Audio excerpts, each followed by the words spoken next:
సినిమానైతే గాలి, పాటలు అయితే ఇంకా మస్తు ఉన్నాయి. పాటలు అయితే బుర్ర పాడు, పాటలకైతే ఖుషి అయిపోతారు. సినిమా అయితే మస్తు. కొంతమంది స్టోరీ లేదు ఫ్లాప్ అంటున్నారు, మీరు ఏమంటారు? మస్తు ఉంది సినిమా, వాళ్ళంతా చెప్పేటోళ్ళు మస్తు మంది మస్తు చెప్తారు. సినిమా చూసి చెప్పుడు మీరే, గిల్లుంది సినిమా అయితే మస్తు super cinema. Double smart cinema చాలా బాగుంది భయ్యా, అదిరిపోయింది. మొన్న లైగర్ సినిమాకి పూరి జగన్నాథ్ చాలా మంది ట్రోల్ చేశారు. వాళ్ళందరూ ఇవాళ స్టోరీ పెడుతున్నారు జై పూరి జగన్నాథ్ అని. అలా ఉంటది పూరి జగన్నాథ్ అంటే. సూపర్ సినిమా, అదిరిపోయింది. డబుల్ స్మార్ట్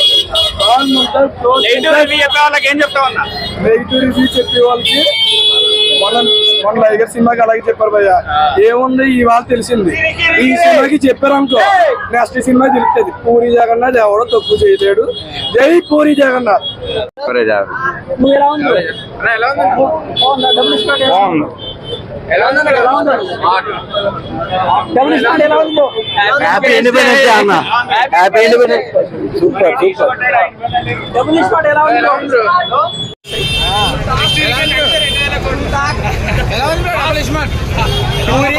పిల్ల బాగుంది.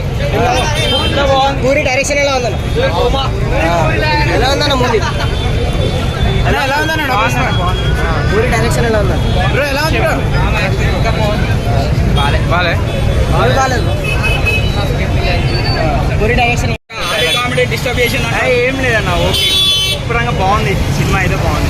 ఎంటర్టైన్ ఇచ్చాడు, అది కూడా బాగా చేశాడు. కొత్త క్యారెక్టర్ ఇది, కొత్త క్యారెక్టర్ ఇంట్రడ్యూస్ చేశాడు అది. ఈ సినిమాకి సంజయ్ దత్ అవసరమా అంటున్నారు. చాలా సెట్ అయింది ఆ క్యారెక్టరు, అది ఇద్దరికి బాగా సెట్ అయింది. కామన్ ఆడియన్స్ ఈ సినిమా చూడాలి కొంచెం. అంటే మనకి అది పార్ట్ 1లో అది మొత్తం బ్రెయిన్ది ట్రాన్స్ఫరింగ్ అలా చేస్తారు కదా, ఇప్పుడు ఈ 2లో కూడా అదే ఉంటుంది కొంచెము. అంటే సాంగ్స్ కూడా బాగుంటాయి, బాగా ఇచ్చాడు. రేటింగ్ ఎంత ఇస్తావు బ్రో? నేను కూడా చాలా బాగా చేసింది. 2-3 ఆస్పెక్ట్స్ డైరెక్షన్ లో కొంచెం ఇష్యూ ఉండే కానీ ఓవరాల్ చాలా బాగుంది. మాటలు బాగుంది. కనిపించిందా మార్క్ కనిపించింది? టైగర్ తో పోల్చుకుంటే చాలా బెటర్. సో మార్క్ అయితే ఉంది, మరి మాస్ మార్క్ అయితే పక్కా ఉంది సినిమా. సంజయ్ దత్ ఎలా ఉన్నాడు? సంజయ్ దత్ బాగున్నాడు. ఎందుకో తెలుగు సినిమాల్లో అంత సెట్ కావట్లేదు క్యారెక్టర్లు, కానీ రామ్ డామినేషన్ ఈ సినిమా పెద్దవాళ్ళు చేశాడు, చాలా బాగా చేశాడు. చార్మికి డబ్బులు వస్తాయా? కష్టమే అండి, డబ్బులు కష్టమే.